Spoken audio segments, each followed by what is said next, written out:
افغانستان داسې یو هیواد دی چې د پام وړ سطحي اوبو د سرچینو له لرلو سره سره په وروستیو لسیزو کې تل د دغو سرچینو د مدیریت او د اوبو د کابو کولو د بنسټیزو تاسیساتو په برخه کې له جدي ننګونو سره مخ و.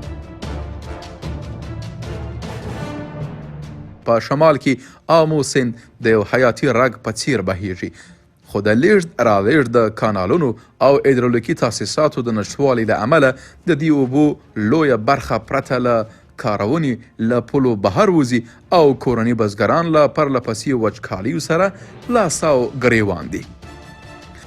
آب خوردن اگر یک کس یک سرمایه‌دار باشه یک چای 200 متری بزنه صدها نفر از اینجا میره بشکه‌ها یا میخرن یا به سچرخان میگیرن. متاسفانه امسال دقیقا نتونستم که 2 فصل بردارم، حتی فصل اول که فصل گندم بود و هم متضرر شد، نیمه حاصل داد. خوشحالی آمده مالدار که خود ما به این کوهستان ها میریم، واقعا همه مردم همه تایید حمال از حال فاتری مردم گوسفند خور به کاو به دانه و به آذوق تجهیزات میکنن. د قوشتپی کانال پروژه چې اوس د افغانستان په معاصر تاریخ کې د اوبو د یوې تر ټولو لویو پروژو په توګه پیژندل کیږي، د دې جغرافیایي او اقتصادي وضعیت د بدلولو لپاره یو هڅه ده. دا پروژه نه د یوې معجزې بلکې په شمالي ولایتونو کې د خوراکي خوندیتوب د تأمین او د کرنې د ودې لپاره د یوې بنسټیزې اړتیا په توګه تر لاس لاندې نیول سوې ده.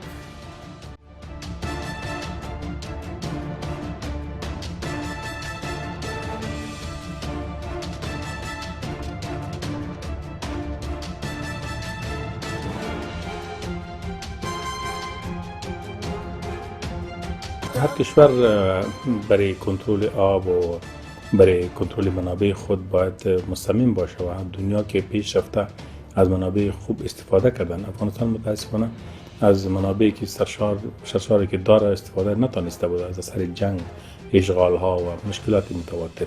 حال فرصت از این رسیده که ما منابع خود را خوب استفاده کنیم. از لحاظ سیاسی موقف افغانستان را در منطقه بلند خواهد بود. افغانستان به کشور صادراتی مبدل خواهد کرد.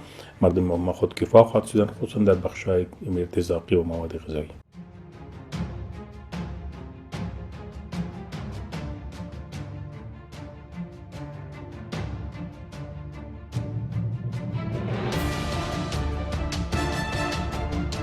شمالي شاړو ځمکو ته د آمو سیند د اوبو لیږدولو لپاره د یو کانال د جوړولو نظر کومه نوې خبره نه ده. د دې طرحې ریښې د 1350 تر 1350 لمریز کلونو او د محمد داود خان د جمهوري ریاست دورې ته رسیږي. په هغه وخت کې لومړنۍ څېړنې ترسره شوي، خو د اوږدو جګړو او سیاسي بې ثباتیو له امله دغه نقشې نږدې نیمې پېړۍ په آرشیفونو کې پاته شوي. د وروستیو سیاسي بدلونونو په هیواد کې د اسلامي نظام له بیا واکمنېدو او په 2020 کال کې د وچکالۍ له شدت سره چې د شمال کرنه له جدي ګواښ سره مخ کړه، د دې پروژې د بیا پیل موضوع په لومړیتوب کې راغله.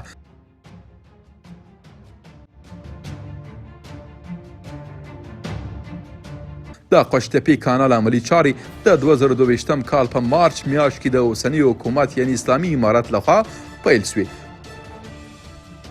ځکه دا کانال چې اوس موږ یادوو دا کانال یو کوچنۍ پروژه نه ده، نو دا کار سړی فکر وکړي بیخي ناممکنه بولي، خو د دوی د جدي توجه او د امکاناتو او د ماشینګرۍ دغه چې موږ ته راښکاره کړي دي په کوم دغه کې دا ممکنه ده انشاءالله ژر تر ژره به دا کار وکړي. الله دې دوی ته توفیق هم ورکړي.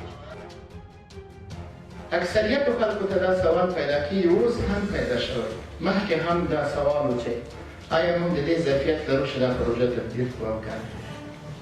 خو دلته عزم وجود لري او دا به ثابته کړو چې افغانستان کولی شي خپل اقتصاد ښه ودروي او د خپل ملي پروژې خپله تطبیق کړي. به یک اشتیاق و به یک اراده قوی شروع شده و به مو شکل ادامه داشته.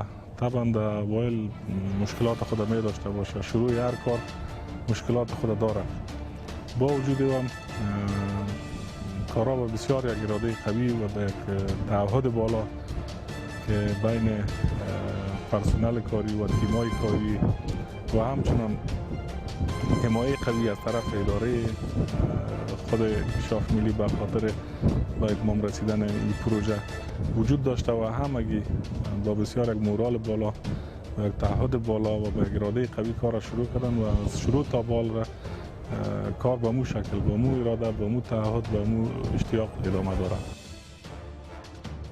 له پخوانیو سره د دې دورې اصلي توپیر پر کورنیو مالي سرچینو او ځایي کاري ځواک تکیه ده چې موخه د اوبو د بې ځایه وتلو مخنیوی او په هیواد کې دننه له سطحي اوبو څخه اغیزمنه ګټه اخیستنه ده. له انجینري پلوه قوشتېپه یو لویه پروژه ګڼل کیږي. دا د هیواد یو ستره ملي پروژه ده او د دې پروژې اغیزې نه یوازې دا چې د هیواد دپاره به د ځان بسیاینې یا د کرنې په سکتور کې به د انکشاف او د پراختیا سبب شي، بلکې دا به په سیمه کې د تغییر اقلیم او په سیمه کې د محیط زیست د ښه والي په خاطر باندې به دا یوه ستره پروژه وي. انشاءالله دا منطقې او دا ځایونه او دا خوارې دښتې چې تاسې وینئ دا به ټولې هلته ښېرازه شي او بالاخره همدا به شي چې هم به هیواد ته د کرنې په برخه کې د غلهدانو، میوه‌جاتو، طبي نباتاتو چون سمت شمال یا د هیواد شمال په خصوص د مزار او جوزجان او فاریاب ترانخویه پورې د هغه سیمې دي چې هلته تحقیقاتو دا ښودلي ده چې طبي نباتات او همدارنګه صنعتي نباتات چې هغه پنبه ده، هغه مثلا شړشم دي، هغه مثلا نور پلیدار نباتات دي، دلته ډېره ښه نتیجه ورکوي. نو انشاءالله پر نږدې راتلونکو کې به هیواد د دغه محصولاتو له کبله به انشاءالله په ځان باندې بسیا وي. دا کانال د 258 کیلومتره په ټولیز اوږدوالي ډیزاین شوی چې پلنوالی یې له 100 څخه تر 150 مترو او ژوروالی یې 8.5 متره دی. په دې کانال کې د اوبو د لیږد وړتیا په هره ثانیه کې له 650 تر 688 متره مکعبه پورې اټکل شوی چې هدف لرونکو سیمو ته د اوبو یو لوی حجم لیږدوي. د دې پروژې پلي کول په 3 پړاوونو کې یا فازونو کې پلان شوي دي. لومړی پړاو یا لومړی فاز د 108 کیلومتره په اوږدوالي د بلخ ولایت له کلدار ولسوالۍ څخه پیل سو او د 18 میاشتو په موده کې پای ته ورسید. د لومړي فاز د بشپړېدو او د دوهم فاز د پیلولو مبارکي وایم. الحمدلله جای نهایت خوشحالی و شکر است که امروز فاز اول کانال قوشتېپه تکمیل شد. الحمدلله آب روان است تا به اینجا آمده است.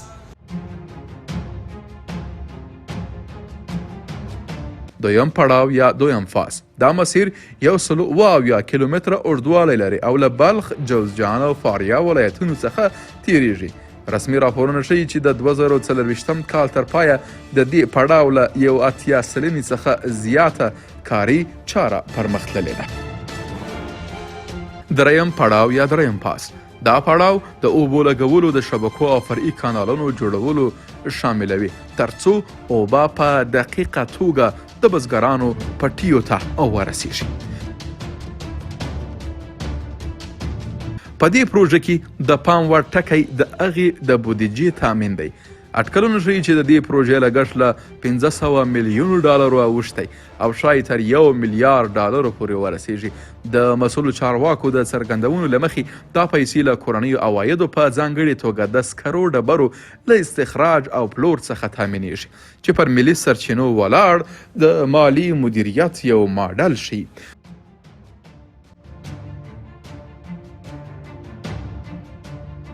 د قوشتېپې کانال بشپړېدل کولی شي د افغانستان په کرنیز اقتصاد کې جوړښتي بدلونونه راولي. این کانالی که کشیده میشه این برای کسایی نیست که مثلا سیند زدن، برای کسایی هست که نسل نو هستن. این کانال برای ما کشیده میشه، برای نسل ما، برای کسایی که امثال ما هستن و ما از کشیدن کانال بسیار خوشحال هستیم چون که این مدیریت ثروت میشه، یعنی مدیریت ثروت افغانستان. ما مدیریت میکنیم ثروت افغانستان که در دیگر کشورها مفت و رایگان نرود، دوباره داخل افغانستان شود تا ما از این ثروت استفاده نماییم تا برای شکوفایی اقتصادی کشور خود سعی و تلاش نماییم. چایمق میکشیم او شور است که همون زمین هم شور میکنه. اما از اینجا کانال آمده، کانال که نزدیک بیاید که آب نزدیک میآید باز.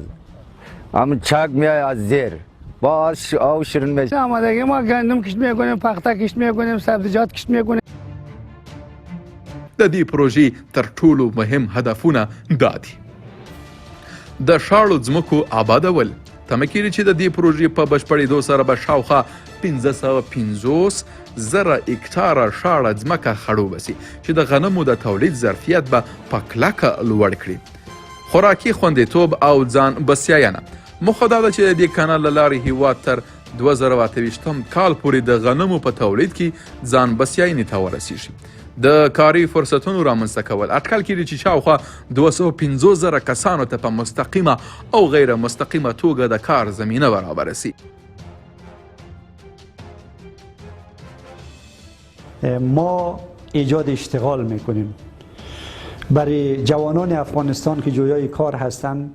میتونیم شغل ایجاد بکنیم و به هر میزانی که جوانا در عرصه اشتغال حمایت شود، قدرت خرید خانواده ها افزایش پیدا میکنه. وقتی قدرت خرید یک خانواده افزایش پیدا بکنه، فقر در خانواده ها کاهش پیدا میکنه و به تبع از او فقر در اجتماع کاهش پیدا میکنه. بنابراین یک قدم بسیار مهم است برای ریشه‌کن سازی فقر به صورت اساسی و ساختاری.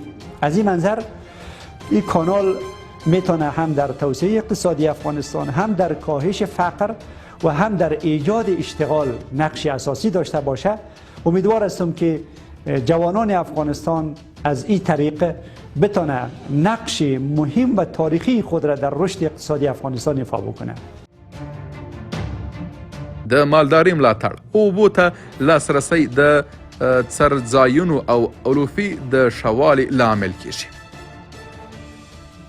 د کښت بدیل بزګرانو ته فرصت ورکوي چې د کوکنارو پر ځای حلالي او ستراتیژیکي کرنې ته مخه کړي.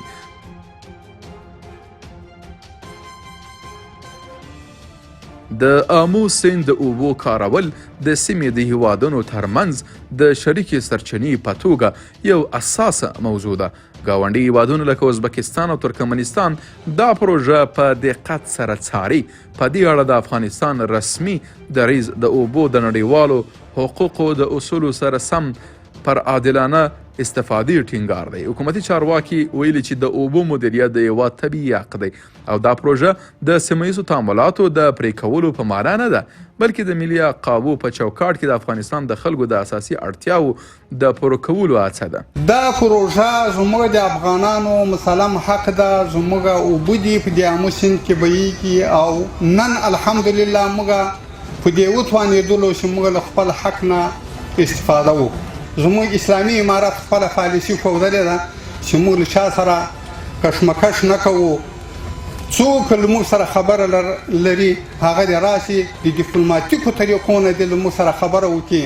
موږ نه د پاکستان لپاره سرخوږی یو، نه د ایران لپاره یو، نه د ازبکستان، تاجکستان، ترکمنستان لپاره یو، د هیڅ چا لپاره نه یو. د قشتپې کانال باید یو جلا پروژه ونه ګڼل سي. دا د بنسټیزو تاسیساتو د بیا رغونې لپاره د یوې لویې ستراتیژیکي برخه ده.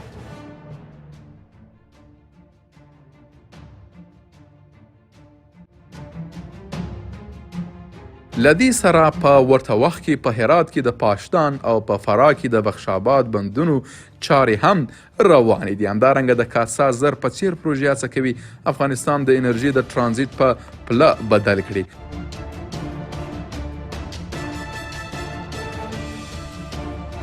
د قشتپې کانال له جوړښت هاخوا په افغانستان کې د اقتصادي خپلواکۍ او د ملي سرچینو د مدیریت یو سمبول دی، خو بریا یې یوازې په کیندلو کې نه ده. د کار دوام، تخنیکي ساتنه او د اوبو عادلانه ویش هغه کلیدي فکتورونه دي چې د لوی ملي لګښت مطلوبې پای ته رسولی سي. قشتپه اوس د هیواد د انجینري وړتیا او اقتصادي مدیریت لپاره یو لویه آزموینه ګڼل کیږي.